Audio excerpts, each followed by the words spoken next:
जय श्री हरि, जय श्री कृष्ण। प्रभु आप सब महाभारत के वन पर्व की कथाओं का श्रवण कर रहे हैं। पिछले दिनों आपने नल दमयंती की कथा, दमयंती का स्वयंवर और विवाह का प्रसंग सुना।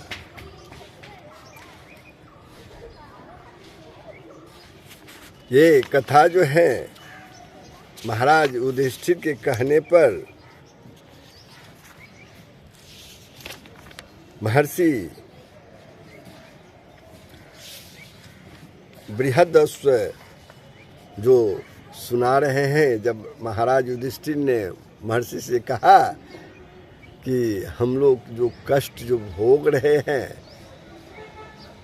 तब उन्होंने जवाब दिया, आपसे भी अधिक कष्ट राजा नल ने भोगा, और उसकी कहानी उन्होंने सुनाना प्रारंभ कर दी। इसी कड़ी में आपने नल दमयंती की कथा के अंतर्गत दमयंती का स्वयंवर और विवाह का प्रसंग सुना। और आज का जो प्रसंग है नल दमयंती का, वो आगे बढ़ रहा है। वो विषय है आज का कलयुग का दुर्भाव, जुए में नल का हारना और नगर से निर्वासन। साथ ही नल का दमयंती को त्यागना, दमयंती को संकटों से बचते हुए दिव्य ऋषियों के दर्शन, और राजा सुबाहु के महल में निवास। तो चलिए नल दमयंती की कथा को आगे बढ़ाते हुए हम लोग श्रवण करते हैं। लेकिन पहले प्रभु से नम्र निवेदन, तुमेव माता च पिता तुमेव बन्धुश्च सखा तुमेव विद्या दर्विनं तुमेव सर्वमं देव वसुदेव सुतं देवं कंस चाणूरमर्दनं देवकी परमानंदम कृष्णं वंदे जगद्गुरुं। तो प्रभु ऋषि बृहदस्व जो है महाराज युधिष्ठिर को नल दमयंती की कथा सुना रहे हैं। तो उसी कड़ी में आज है कलयुग का दुर्भाव, जुए में नल का हारना और नगर से निर्वासन। महर्षि बृहदस्व कहते हैं कि युधिष्ठिर, जिस समय दमयंती के स्वयंवर से लौटकर इंद्र आदि लोकपाल अपने अपने लोक में जा रहे थे, उस समय उनकी मार्ग में ही कलयुग और द्वापर से भेंट हो गई। उस मार्ग में ही कलयुग और द्वापर से भेंट हो गई।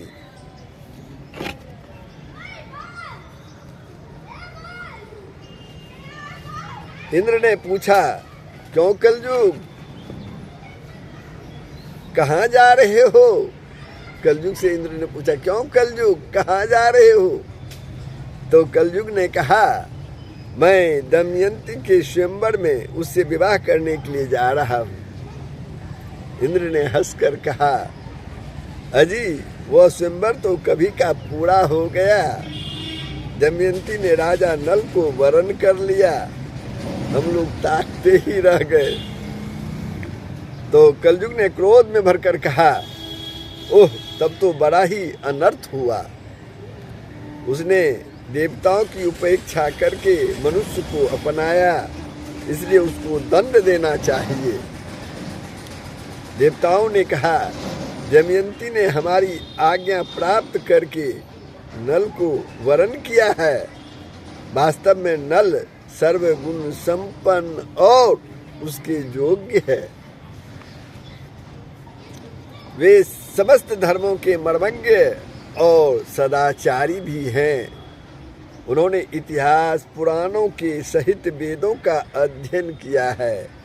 वे धर्मानुसार जग में देवताओं को तृप्त करते हैं, कभी किसी को सताते नहीं। सत्यनिष्ठ और दृढ़ निश्चयी हैं। उनकी चतुरता, धैर्य, ज्ञान, तपस्या, पवित्रता, दम और सम लोकपालों के समान है। उनको साप देना तो नरक की धधकती आग में गिरना है। यह कहकर देवता लोग वहां से चले गए। अब कलयुग ने द्वापर से कहा, द्वापर भी साथ ही था, भाई मैं अपने क्रोध को शांत नहीं कर सकता, इसलिए मैं नल के शरीर में निवास करूंगा, मैं उसे राजच्युत कर दूंगा। तब वह दमयंती के साथ नहीं रह सकेगा, इसलिए तुम भी जुए के पासों में प्रवेश करके मेरी सहायता करना।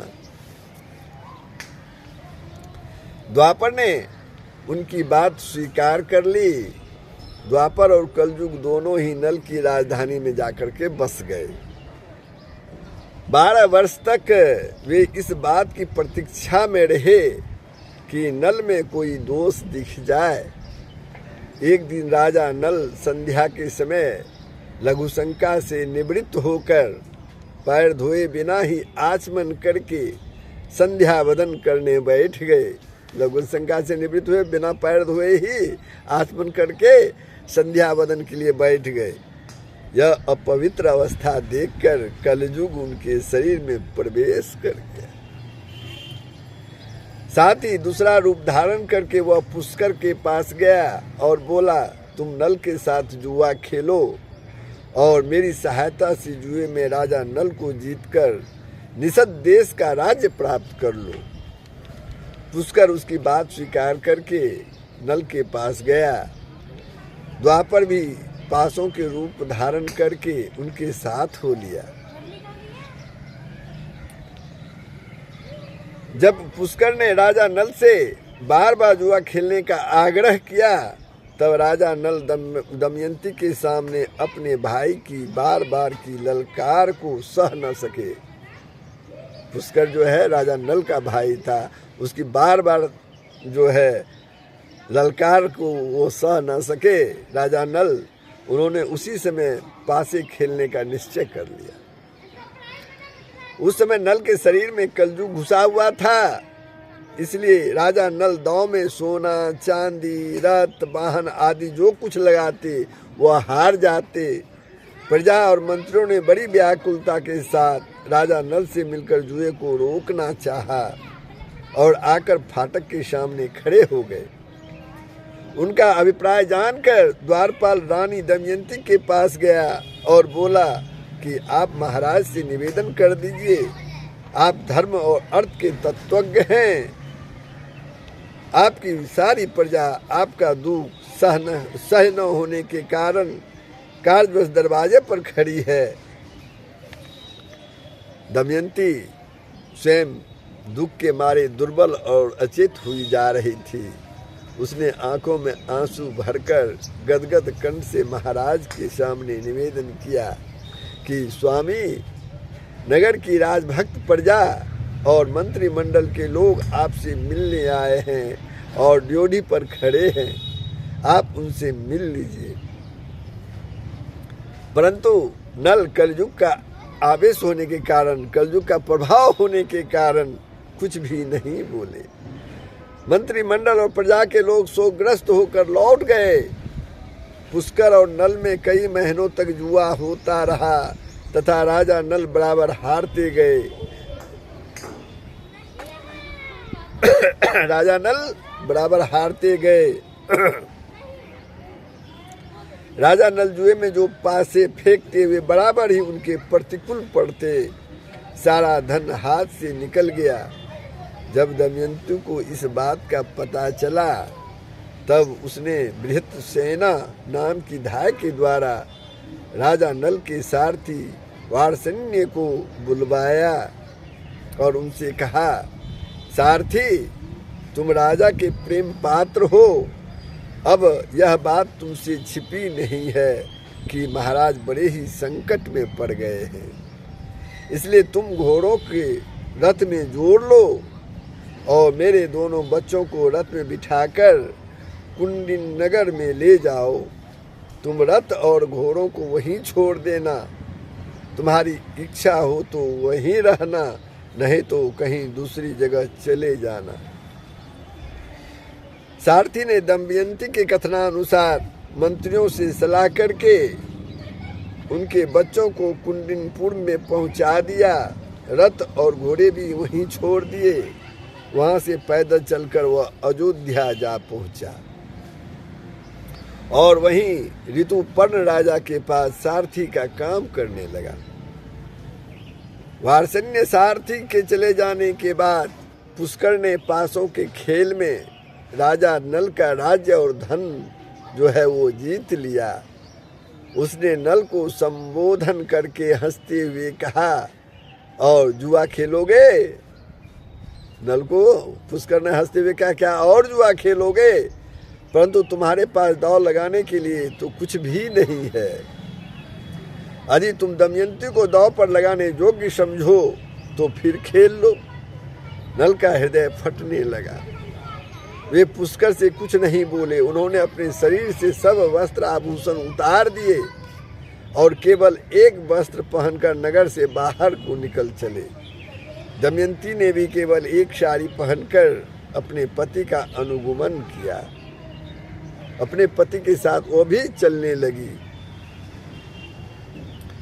नल के मित्र और संबंधियों को बड़ा ही शौक हुआ। नल और दमयंती दोनों नगर के बाहर 3 रात तक पड़े रहे। पुष्कर ने नगर में ढिंढोरा पिटवा दिया कि जो मनुष्य नल के प्रति सहानुभूति प्रकट करेगा उसको फांसी की सजा दी जाएगी। भय के मारे नगर के लोग अपने राजा नल का सत्कार तक नहीं कर सके। डर के मारे, पुष्कर के डर के मारे राजा नल 3 दिन 3 रात तक अपने नगर के पास केवल पानी पीकर रहे। चौथे दिन उन्हें बड़ी ही भूख लगी। फिर दोनों फल मूल खाकर वहां से आगे की ओर बढ़ चले। एक दिन राजा नल ने देखा कि बहुत से पक्षी उसके पास बैठे हैं।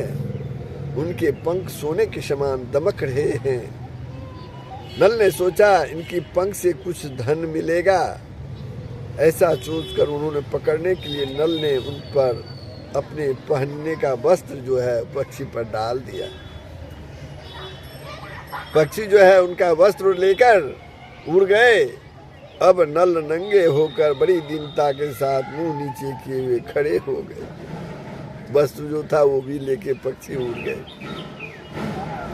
पक्षियों ने कहा, दुर्बुद्धे, तू नगर से एक वस्त्र पहनकर निकला था, उसे देखकर हमें बड़ा दुख हुआ था। ले अब हम तेरे शरीर पर वस्त्र, तेरे शरीर का भी वस्त्र लिए जा रहे हैं। हम पक्षी नहीं जुए के पासे हैं। नल ने दमयंती के पासों की बात कह दी। नल ने दमयंती से उन पासों की बात कह दी। इसके बाद नल ने कहा, प्रिय, तुम देख रही हो यहाँ बहुत से मार्ग हैं, बहुत से रास्ते हैं। एक अवंती की ओर जाता है, दूसरा विच्छवान पर्वत पर होकर दक्षिण देश को जाता है। सामने विंध्याचल पर्वत है। यह पयोसनी नदी समुद्र में, यह पयोसनी नदी समुद्र में मिलती है। ये महर्षियों के आश्रम हैं। सामने का रास्ता विदर्भ देश को जाता है। यह कौशल देश का मार्ग है।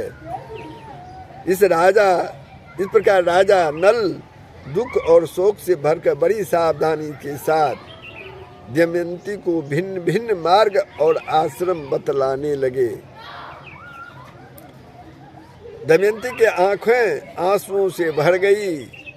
वह गदगद स्वर से कहने लगी, स्वामी, आप क्या सोच रहे हैं? मेरा शरीर फट रहा है, कलेजे में कांटे गर रहे हैं। आपका राज्य गया, धन गया, शरीर पर वस्त्र नहीं रहा, थके मांदे भूखे प्यासे हैं हम लोग। क्या मैं आपको इस निर्जन वन में छोड़कर अकेली कहीं जा सकती हूँ? मैं आपके साथ रहकर आपके दुख को दूर करूँगी। दुख के अवसरों पर पत्नी पुरुष के लिए औषध है। वह धैर्य देकर पति के दुख को कम करती है। दमयंती, यह बात वैद्य भी स्वीकार करते हैं। नल ने कहा, प्रिय, तुम्हारा कहना ठीक है। पत्नी मित्र है, पत्नी औषध है, परंतु मैं तो तुम्हारा त्याग करना नहीं चाहता। तुम ऐसा संग क्यों कर रही हो? तब दमयंती बोली, आप मुझे छोड़कर नहीं जाना चाहते, आप मुझे छोड़कर नहीं जाना चाहते, परंतु विदर्भ देश का मार्ग क्यों बतला रहे हैं? मुझे निश्चय है कि आप मेरा त्याग नहीं कर सकते, फिर भी इस समय आपका मन उल्टा हो गया है, इसलिए ऐसी शंका करती हूँ। आपके मार्ग बताने से मेरा मन दुखता है। यदि आप मुझे मेरे पिता या किसी अन्य संबंधी के घर भेजना चाहते हो तो ठीक है, हम दोनों साथ साथ चलें। मेरे पिता आपका सत्कार करेंगे, आप वहीं सुख से रहिएगा। तब नल ने कहा, प्रिय, तुम्हारे पिता राजा हैं और मैं भी कभी राजा था। इस समय मैं संकट में पड़कर उनके पास नहीं जाऊंगा। राजा नल दमयंती को समझाने लगे। उसके बाद दोनों एक ही वस्त्र से शरीर ढक वन में इधर उधर घूमते रहे। भूख प्यास से व्याकुल होकर दोनों एक धर्मशाला में आए और वहां ठहर गए। अब आगे का जो प्रसंग है, नल का दमयंती को त्यागना, दमयंती को संकटों से बचते हुए दिव्य ऋषियों के दर्शन और राजा सुबाहु के महल में निवास। ये प्रसंग भी आप सुन लीजिए, जो बृहदस्व जी, महर्षि बृहद जी महाराज युधिष्ठिर को ये कहानी सुना रहे हैं। तो उस समय राजा नल के शरीर पर वस्त्र नहीं था, और तो क्या धरती पर बिछाने के लिए एक चटाई भी नहीं थी। शरीर धूल से लथपथ हो रहा था। भूख प्यास की पीड़ा अलग ही सता रही थी। राजा नल जमीन पर ही सो गए। दमयंती के जीवन में भी कभी ऐसी परिस्थिति नहीं आई थी। वह सुकुमारी भी वहीं सो गई। दमयंती के सो जाने पर राजा नल की नींद टूटी। सच्ची बात तो यह थी कि वे दुख और शोक की अधिकता के कारण सुख की नींद सो भी नहीं सकते थे। आंखें खुलने पर उनके सामने राज के छिन जाने, सगे संबंधियों के छूटने और पक्षियों के वस्त्र लेकर उड़ जाने का दृश्य जो है, एक एक कर उनके नजरों के सामने आने लगे। वे सोचने लगे कि दमयंती मुझ पर बड़ा प्रेम करती है, दमयंती मुझ पर बड़ा प्रेम करती है। प्रेम के कारण ही वह इतना दुख भी भोग रही है। यदि मैं इसे छोड़कर चला जाऊंगा तो यह अपने पिता के घर चली जाएगी। मेरे साथ तो इसे दुख ही दुख भोगना पड़ेगा। यदि मैं इसे छोड़कर चला जाऊं तो संभव है कि इसे सुख भी मिल जाए। अंत में राजा नल ने यही निश्चय किया कि दमयंती को छोड़कर चले जाने में ही भला है। दमयंती सच्ची पतिव्रता है, कोई भी इसके सतीत्व को भंग नहीं कर सकता। इस प्रकार त्यागने का निश्चय करके और सतीत्व की ओर से निश्चिंत होकर राजा नल ने यह विचार किया कि मैं नंगा हूँ और दमयंती के शरीर पर भी केवल एक ही वस्त्र है, फिर भी इसके वस्त्रों में से आधा फाड़ लेना भी श्रेष्ठकर है। परंतु फाड़ूं कैसे? शायद वह जग जाए। वे धर्मशाला में इधर उधर घूमने लगे। उनकी दृष्टि एक बिना म्यान की तलवार पर पड़ गई। राजा नल ने उसे उठा लिया और धीरे से दमयंती का आधा वस्त्र फाड़कर अपने शरीर ढक लिया। दमयंती गहरी नींद में थी। राजा नल ने उसे छोड़कर, राजा नल जो है उसे वहीं सोए हुए छोड़कर निकल पड़े। थोड़ी देर बाद जब उनका हृदय शांत हुआ तब वे फिर धर्मशाला में लौट आए और दमयंती को देखकर रोने लगे। वे सोचने लगे कि अब तक मेरी प्राण प्रिया अंतःपुर के पर्दे में रहती थी, उसे कोई छू भी नहीं सकता था। आज वह अनाथ के समान आधा वस्त्र पहने धूल में सो रही है। यह मेरे बिना दुखी होकर वन में कैसे फिरेगी।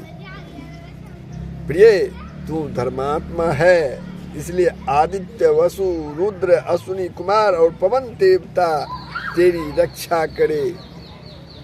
उस समय राजा नल का हृदय दुख के मारे टुकड़े टुकड़े हुआ जा रहा था। वे झूले की तरह बार बार धर्मशाला के बाहर निकलते और फिर लौट आते। शरीर में कलयुग का प्रवेश होने के कारण बुद्धि नष्ट हो गई थी, इसलिए अंततः वे अपनी प्राण प्रिया पत्नी को वन में अकेली छोड़कर वहां से वे चले गए। इधर जब दमयंती की नींद टूटी तब उसने देखा कि राजा नल वहां नहीं है। वह आशंका से भरकर पुकारने लगी, महाराज, स्वामी, मेरे सर्वस्व, आप कहाँ हैं? मैं अकेली डर रही हूँ, आप कहाँ हैं? बस अब अधिक हंसी ना कीजिए, मेरे कठोर स्वामी मुझे क्यों डरा रहे हैं? शीघ्र दर्शन दीजिए, मैं आपको देख रही हूँ, लो यह देख लिया। लताओं की आड़ में छिपकर चुप क्यों हो रहे हैं? मैं दुख में पड़कर इतना विलाप कर रही हूँ और आप मेरे पास आकर धैर्य भी नहीं देते। हे स्वामी, मुझे अपना या और किसी के शौक नहीं है, मुझे केवल इतनी ही चिंता है कि आप इस घोर जंगल में अकेले कैसे रहेंगे। हाँ नाथ, निर्मल चित्त वाले आपकी जिस पुरुष ने यह दशा की है वह आपसे भी अधिक दुर्दशा को प्राप्त होकर निरंतर दुखी जीवन बितावे। दमयंती इस प्रकार विलाप करती हुई इधर उधर दौड़ने लगी। वह उन्मुक्त सी होकर इधर उधर घूमती हुई एक अजगर के पास जा पहुंची। शोकग्रस्त होने के कारण उसे उस बात का पता नहीं चला। अजगर दमयंती को निगलने लगा। उस समय भी अजगर जो है अजगर के पास चले गया और अजगर दमयंती को निगलने लगा। उस समय भी दमयंती की चित्त में अपना नहीं राजा नल की चिंता थी कि वे अकेले कैसे रहेंगे। वह पुकारने लगी, स्वामी, मुझे अनाथ की भांति यह अजगर निगल रहा है, आप मुझे छुड़ाने के लिए क्यों नहीं दौड़ कर आते। दमयंती की आवाज एक व्याघ्र की कानों में पड़ी। वह उधर ही घूम रहा था। वह वहां दौड़ कर आया और यह देखकर कि दमयंती को अजगर निगल रहा है, अपने तेज शस्त्र से अजगर का मुंह को जो है चीर डाला। उसने दमयंती को छुड़ा कर नहलाया, आश्वासन देकर भोजन कराया। दमयंती कुछ शांत हुई। व्याध ने पूछा, सुंदरी, तुम कौन हो? किस कष्ट में पड़कर किस उद्देश्य से यहाँ आई हो? वो व्याधा जो था, बहेलिया जो था, ये दमयंती से पूछा। दमयंती ने व्याध से अपनी कष्ट कहानी कह सुनाई। दमयंती की सुंदरता, बोलचाल और मनोहरता देखकर व्याध जो है काम मोहित हो गया। वह मीठी मीठी बातें करके दमयंती को अपने बस में करने की चेष्टा करने लगा। दमयंती दुरात्मा व्याध के मन का भाव जानकर क्रोध के आवेश से प्रज्वलित हो गई। दमयंती ने व्याध के बलात्कार की चेष्टा को बहुत रोकना चाहा, परंतु जब वह किसी प्रकार न माना तब उसने शाप दे दिया।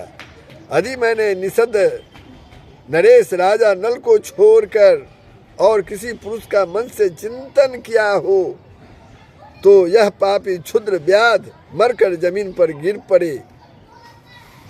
दमयंती के मुंह से ऐसी बात निकलते ही व्याध के प्राण पखेरु उड़ गए। वह जले हुए ठूंठ की तरह पृथ्वी पर गिर पड़ा। वो व्याध के मर जाने पर दमयंती राजा नल को ढूंढती हुई एक निर्जन और भयंकर वन में जा पहुंची। बहुत से पर्वत, नदी, नंद, जंगल, हिंस्र पशु, पक्षी, पिशाच आदि को देखती हुई और विरह के उन्माद में उसने राजा नल का पता पूछती हुई वह उत्तर की ओर बढ़ने लगी। 3 दिन 3 रात बीत जाने के बाद दमयंती ने देखा कि सामने ही एक बड़ा सुंदर तपोवन है। उस आश्रम में वशिष्ठ, भृगु और अत्रि के समान नित्य भोजी, संयमी, पवित्र, जितेंद्रिय और तपस्वी ऋषि निवास कर रहे हैं। वे वृक्षों की छाल अथवा मृगछाला धारण किए हैं। दमयंती को कुछ धैर्य मिला। उसने आश्रम में जाकर बड़ी नम्रता के साथ तपस्वी ऋषियों को प्रणाम किया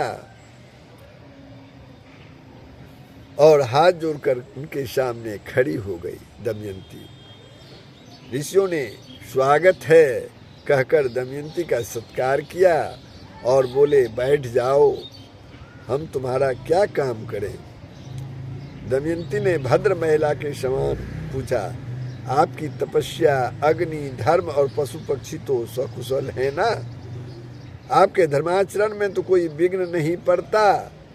ऋषियों ने कहा, कल्याणी, हम तो सब प्रकार से सकुशल हैं। तुम कौन हो? किस उद्देश्य से यहाँ आई हो? हमें बड़ा आश्चर्य हो रहा है। क्या तुम वन, पर्वत, नदी की अधिष्ठात्री देवता हो? दमयंती ने कहा, महात्माओं, मैं कोई देवी देवता नहीं, एक मनुष्य स्त्री हूँ। मैं विदर्भ नरेश राजा भीमक की पुत्री हूँ। बुद्धिमान, यशस्वी और वीर विजयी निषद नरेश महाराज नल मेरे पति हैं। कपट द्वित्य के विशेषज्ञ एवं दुरात्मा पुरुषों ने मेरे धर्मात्मा पति को जुआ खेलने के लिए उत्साहित करके उनका राज्य और धन ले लिया। मैं उन्हीं की पत्नी दमयंती हूँ। संयोगवश वे मुझसे बिछुड़ गए हैं।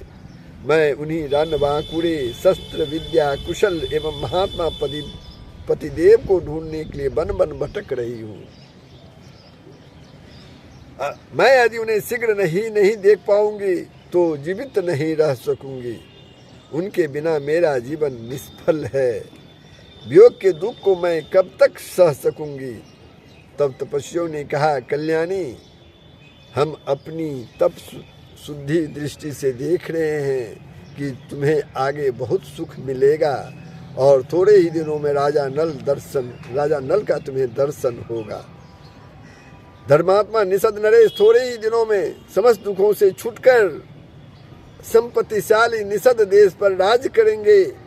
उनके शत्रु भयभीत होंगे, मित्र सुखी होंगे और कुटुंबी उन्हें अपने बीच में पाकर आनंदित होंगे। इस प्रकार कहकर वे सब तपस्वी अपने आश्रम के साथ अंतर ध्यान हो गए। यह आश्चर्य की घटना देखकर दमयंती विस्मित हो गई। वह सोचने लगी, ओह, मैंने यह स्वप्न देखा है क्या? यह कैसी घटना हो गई?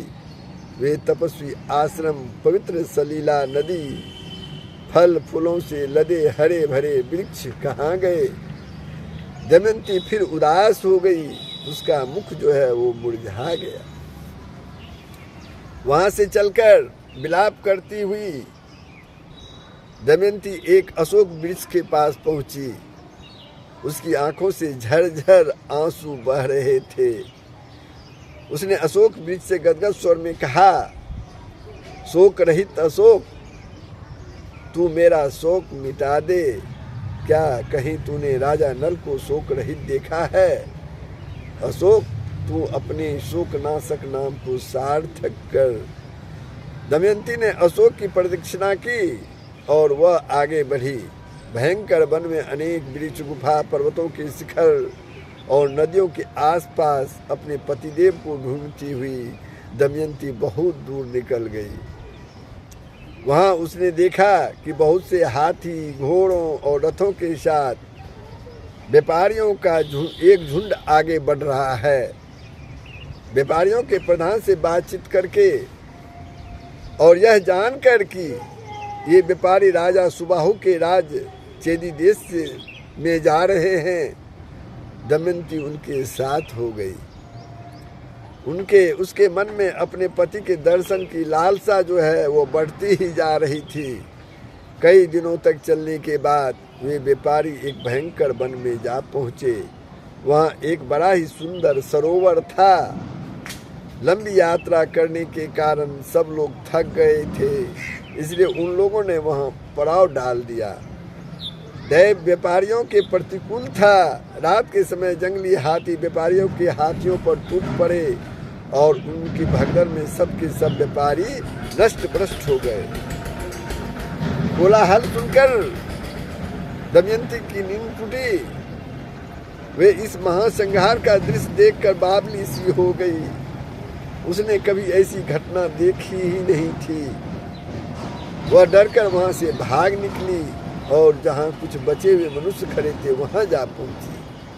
उसके बाद दमयंती उन वेद पाठी और संगीत ब्राह्मणों के साथ जो उस महासंहार से बच गए थे, शरीर पर आधा वस्त्र धारण किए चलने लगी और सायंकाल के समय संध्या बेला में चेदी नरेश राजा सुबाहु के राजधानी में जा पहुंची। जिस समय दमयंती राजधानी के राजपथ पर चल रही थी, नागरिकों ने यही समझा कि यह कोई बावली स्त्री है। छोटे छोटे बच्चे उसके पीछे लग गए। दमयंती राजमहल के पास जा पहुंची। उस समय राजमाता राजमहल की खिड़की में बैठी हुई थी। उन्होंने बच्चों से घिरी दमयंती को देखकर धाय से कहा कि अरे देख तो वह स्त्री मेरी दुखिया मालूम पड़ती है। अरे देख तो वह स्त्री बड़ी ही दुखिया मालूम पड़ती है, अपने लिए कोई आश्रय ढूंढ रही है। बच्चे उसे दुख दे रहे हैं, तू जा उसे मेरे पास लेकर गया। यह सुंदरी तो इतनी है मानो मेरे महल को भी दमका देगी। धाय ने आज्ञा का पालन किया। दमयंती राजमहल में आ गई। राजमाता ने दमयंती का सुंदर शरीर देखकर, देखने में तो तुम दुखिया जान पड़ती हो, तो भी तुम्हारा शरीर इतना तेजस्वी कैसे है? बताओ तुम कौन हो, किसकी पत्नी हो और असहाय अवस्था में किसी से डरती क्यों नहीं हो? तब दमयंती ने कहा, मैं एक पतिव्रता नारी हूँ। मैं हूँ तो कुलीन, परंतु दासी का काम करती हूँ। अंतःपुर में रह चुकी हूँ, मैं कहीं भी रह जाती हूँ। फल मूल खाकर दिन बिता देती हूँ। मेरे पतिदेव बहुत ही गुणी और मुझसे प्रेम भी बहुत करते हैं। मेरे अभाग की बात है कि वे बिना मेरे किसी अपराध के ही रात के समय मुझे सोती छोड़कर न जाने कहाँ चले गए। मैं रात दिन अपने प्राण पति को ढूंढती और उनके वियोग में जलती रहती हूँ। इतना कहते कहते दमयंती की आंखों में आंसू उमड़ पड़े। वह रोने लगी। दमयंती के दुख भरे विलाप से राजमाता का जी भर आया। वे कहने लगी, कल्याणी, मेरा तुम पर स्वाभाविक ही प्रेम हो रहा है। तुम मेरे पास रहो, मैं तुम्हारे पति को ढूंढने का प्रबंध करूंगी। जब वे आवें तब तुम उनसे यहीं मिलना। तब दमयंती ने कहा, माताजी, मैं एक शर्त पर आपके घर में रह सकती हूँ। मैं कभी जूठा न खाऊंगी, किसी के पैर नहीं धोऊंगी और पर पुरुष के साथ किसी प्रकार की भी बातचीत नहीं करूंगी। यदि कोई पुरुष मुझसे दुचेष्टा करे तो उसे दंड देना होगा। बार बार ऐसा करने पर उसे प्राणांत दंड भी देना होगा। मैं अपने पति को ढूंढने के लिए ब्राह्मणों से बातचीत करती रहूंगी। आप यदि मेरी यह शर्त स्वीकार करें तब मैं तो रह सकती हूँ, अन्यथा नहीं।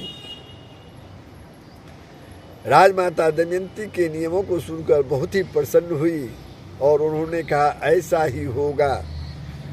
उसके बाद उन्होंने अपनी पुत्री सुनंदा को बुलाया और कहा कि बेटी देखो, इस दासी को देवी समझना, यह अवस्था में तुम्हारी बराबर की है, इसलिए इसे सखी के समान राजमहल में रखो और प्रसन्नता के साथ इससे मनोरंजन करती रहो। सुनंदा प्रसन्नता के साथ दमयंती को अपने महल में ले गई। दमयंती अपनी इच्छा अनुसार नियमों का पालन करती हुई महल में रहने लगी।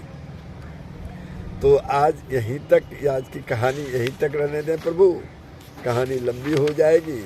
यानी नल का दमयंती का त्यागना, दमयंती को संकट से बचते हुए दिव्य ऋषियों के दर्शन और राजा सुबाहु के महल में निवास।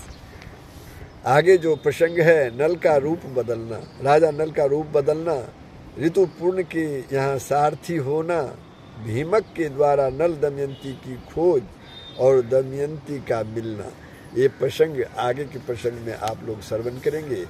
प्रभु ये प्रसंग कैसा लगा अवश्य अपने विचार कमेंट बॉक्स में लिखेंगे, साथ ही शेयर करेंगे, लाइक करेंगे। जय श्री हरि, जय श्री कृष्ण, सबका कल्याण हो। यदि आपने वीडियो को सब्सक्राइब नहीं किया है तो अवश्य कर देंगे। जय श्री हरि, सबका कल्याण।